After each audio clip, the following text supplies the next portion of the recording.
Hi, I'm Jamie. This is Dead Dodge Garage, and this is my 1969 Dodge Charger, which certainly qualifies. As you may have noticed in that intro, this thing is kind of a pile of garbage. It's disintegrating. Here's a small collection of some of the parts I'm going to use to remember it by. A whole lot of people have asked, what's going on with the 69 Charger?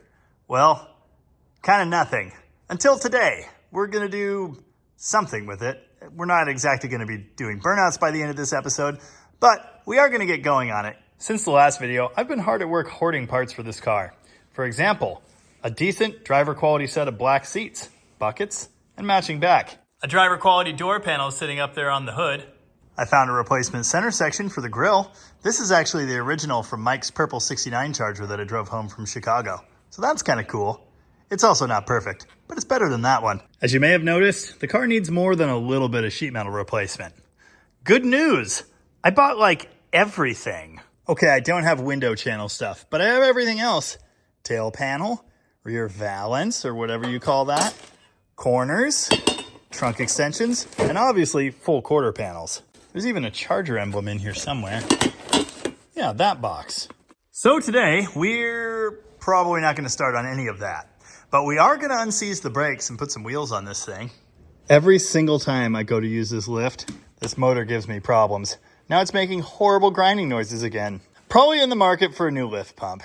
Anyway, we've engaged the locks, which are actually a pair of ratchet straps, and now we can get this thing down to work on it. Carefully. So now we're here, and we're not on the locks, so nobody breathe. Allan's got the front right wheel off, incidentally, the only tire holding any air. Now we're gonna beat this thing savagely with a sledgehammer because it wouldn't turn. Though this car does have a bunch of scraps of crappy dark red paint on it, it was actually originally blue, which you can tell very easily in places like this. Also, I think that noise was the bottle jack I put on the other side going down. So this is how I die, just like the gypsy woman said.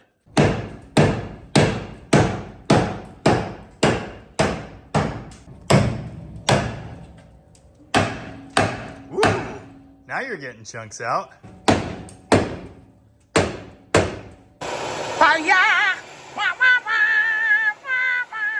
Suffice to say, we won't be reusing this drum, but we did get it to budge, so that's the good news.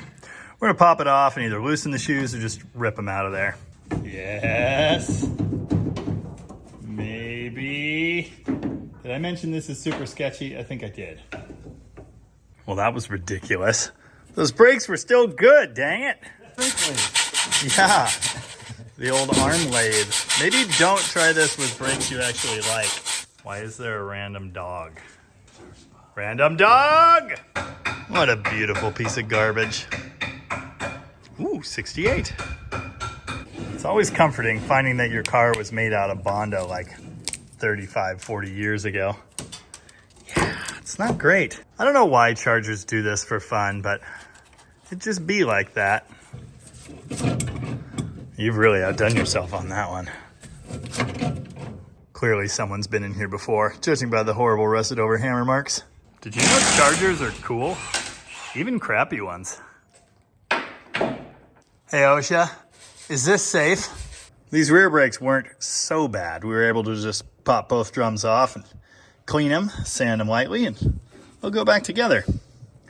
This may be obvious, but long term, we will not be sticking with the open differential. Much better. The whole point of this is to be able to push this car, so that should actually work now. Are you ready for the coolest thing you've ever seen? I hope so, because here it is. Ah! Dude, it's so beefy and awesome. Doesn't even look like the same car. The polished slots just make it look wondermiss. Okay, we still got to get that brake unseized. We're working on it. Finally got the front left drum off. Nothing to see here. Also, the retainer on this one popped apart, so we're actually going to have to pull this shoe completely, which, yeah, shouldn't be hard. And then we'll just pop the drum back on there and it'll roll great. We're liking this front left drum. I'm sure we'll be pressing that one right back into service. Oh, don't breathe that, by the way. Look at it. Just look at it. Also, appreciate the stance. I'll give you a spoiler for my plans for this car. Even when there's an engine in it, I kind of want it to sit this high. and a little bit higher in the back. We're not talking like 4x4 or anything, but let's just say where we're going, we're gonna need some suspension travel. Oh yeah, I forgot what a piece of garbage this car is. I'm kidding, of course, how could I forget? It's down at earth level, and I'm getting more excited. This is amazing. Windy out there today. Anyway, funny story. The entire reason we unseized the brakes and put wheels that actually work on the 69 Charger was so we can move it outside. The genius plan was to put the ramp truck on this drive-on lift to change the transmission. You see, the ramp truck weighs 6,500 pounds, and it's also gigantic. This drive-on's rated for 9,000, and so that seemed like a good idea. Unfortunately, the bed on that thing is 15 feet long, and it won't fit. It won't even fit backwards. The bed would be like a foot into my toolbox to get it all the way on this lift. So that's not happening. But the Charger's down now anyway, and it'll probably be down for a while, what with the entire ruined lift pump and everything. So I guess I'll work on it. The biggest issue currently is this door/door jamb area. You see, that thing has been cracked and plated, which is great. That's pretty common on Mopars from this time. Unfortunately, their reinforcement kicked the catch for the door latch out like at least 1/8 of an inch. So apparently it was slamming into the latch inside the door, and it just pummeled this thing into submission. So I need to get that loose, bend all of this back out, and then find some new screws. Hopefully I can get that into position. And then I'll smack that with a hammer so it'll move inward slightly, and that should solve the problem. Also, the edge of this door was tweaked a good bit. I partially solved that with some pliers, and I'm gonna solve it the rest of the way with a hammer.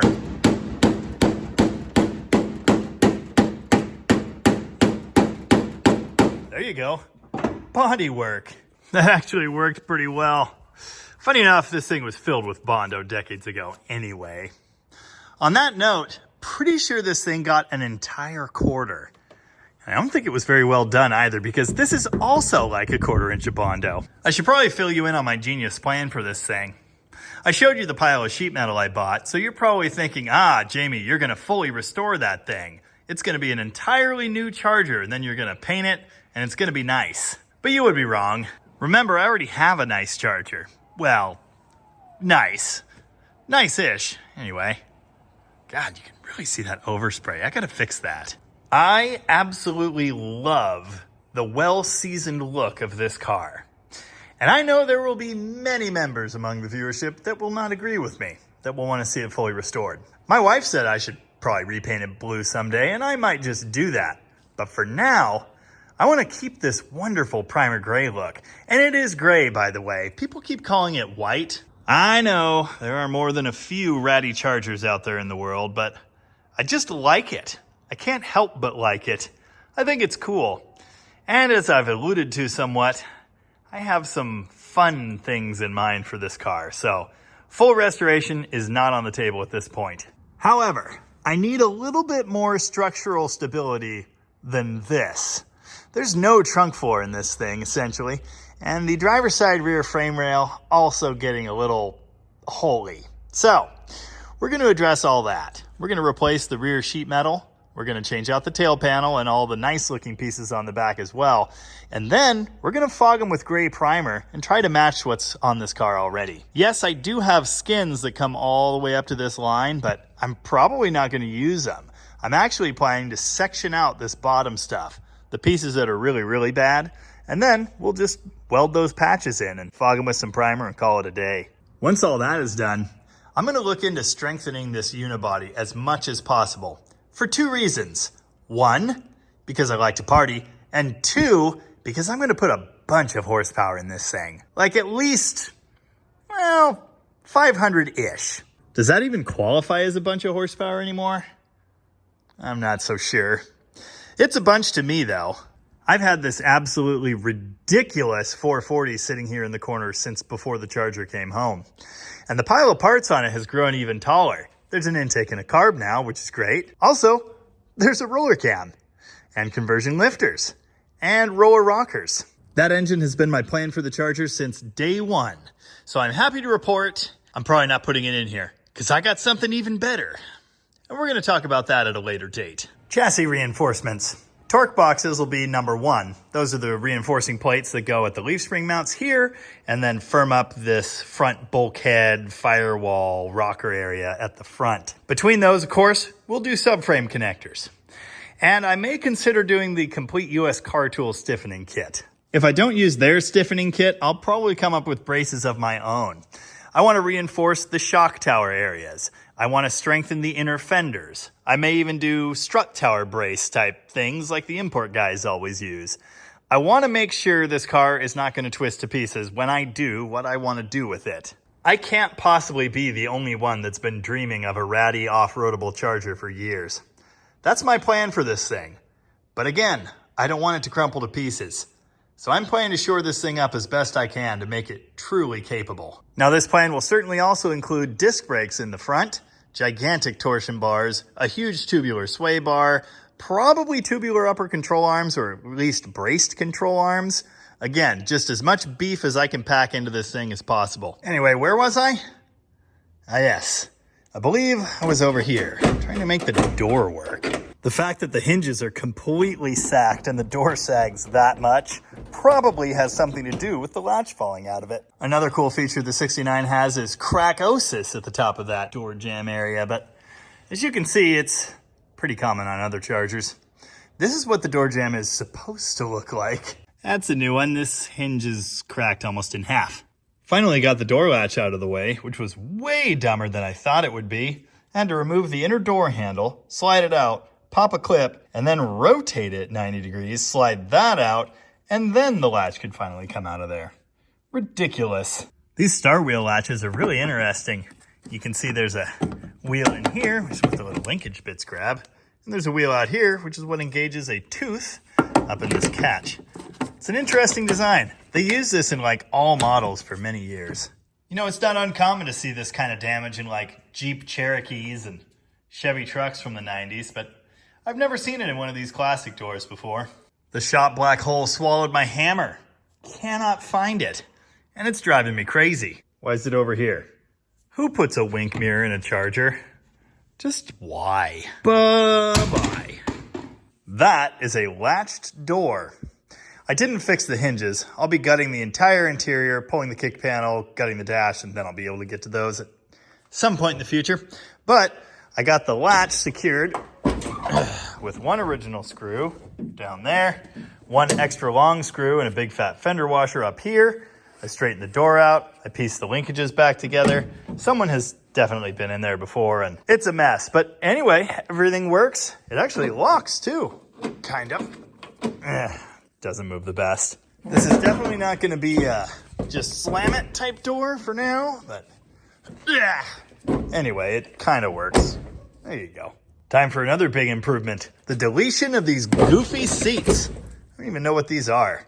Thankfully, all the bolts broke off on the floor when I went to remove them. Free to good home. Good news, I'll never have to buy another washer again. Good news, found a free lighter under the carpet. Not so good news.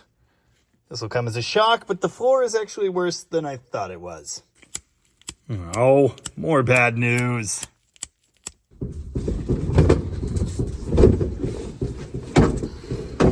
Come on. You. Oh. Yeah. Oh. And stay out. Now I just have this horrible mess to contend with. There's some addition by subtraction. The nasty old carpet is out. I also peeled down most of the headliner, although there's a bit left back there. And I do need to drop the dome line out of the way before I get the middle section. The passenger side floor is not so bad. The driver's side is shot in many places. Under the front of the back seat, I kind of knew that, but it's really Swiss cheesy everywhere. So that's not great. Lots of nice original blue paint though. And if you don't know, those are reinforcement plates for bucket seats. Of course, every Charger would have that. What I don't see in this car are buddy seat brackets, so apparently it didn't have one. It was just bucket seats. Of course, the fender tag's missing from this car. Not that I'm super worried about that.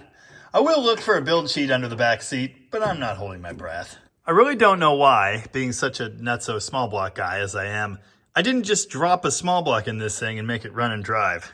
Well, I do know why. I have delusions of greatness. Almost everything is here to do that, but Yeah, we're gonna be ripping that small block exhaust out.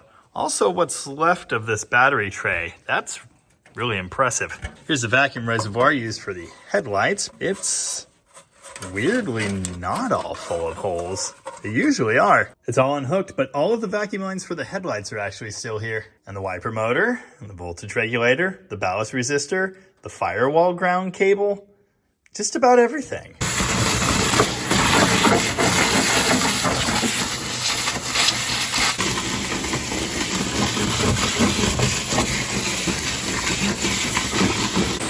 Wah, wah, wah. No build sheet. Chew marks from critters though. Also, this has definitely been out before. The rear seat belts are gone.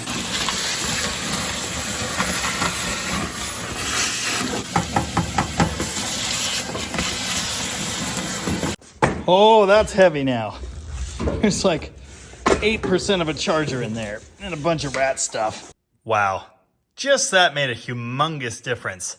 Now instead of a total nightmare, this almost looks like a viable project car that we could start wrenching on, or welding on, as the case may be. I'm getting real excited. You know I love the nice charger, and I feel extremely lucky to own it, but I have always wanted that. Now I want to head some comments off of the past real fast. On the first video, a ton of people said, "Hey, you should send that car to Birdsong." I don't know if you know this, but Birdsong makes videos on the internet, and I've watched a bunch of them. I know how these cars are stitched together, and I actually own an electric glue stick. I've never done an entire whole back half of a car like this. I have been involved in panel replacement, fitting panels, attaching panels, welding panels, all kinds of things.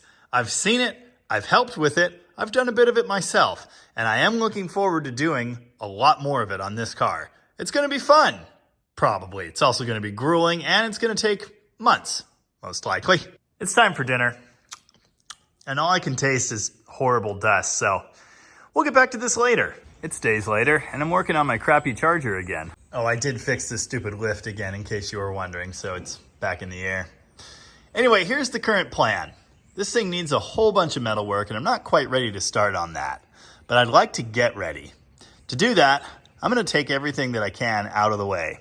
That means the smashed rusty gas tank, the ruined exhaust system that fit a small block, which we will not be needing, maybe the broken air shock, that'd be a good idea. Just generally clear things out and get ready to put a new trunk in this car. We probably don't need this random length of rope. Yeah, the ancient slapper bars can go, I suppose. Hey, the good news is the gas tank's empty. Alan, where's the trunk floor? The news. This is your gas tank on drugs. That's not a saver. No. Alan, 1. Exhaust pipes, nothing.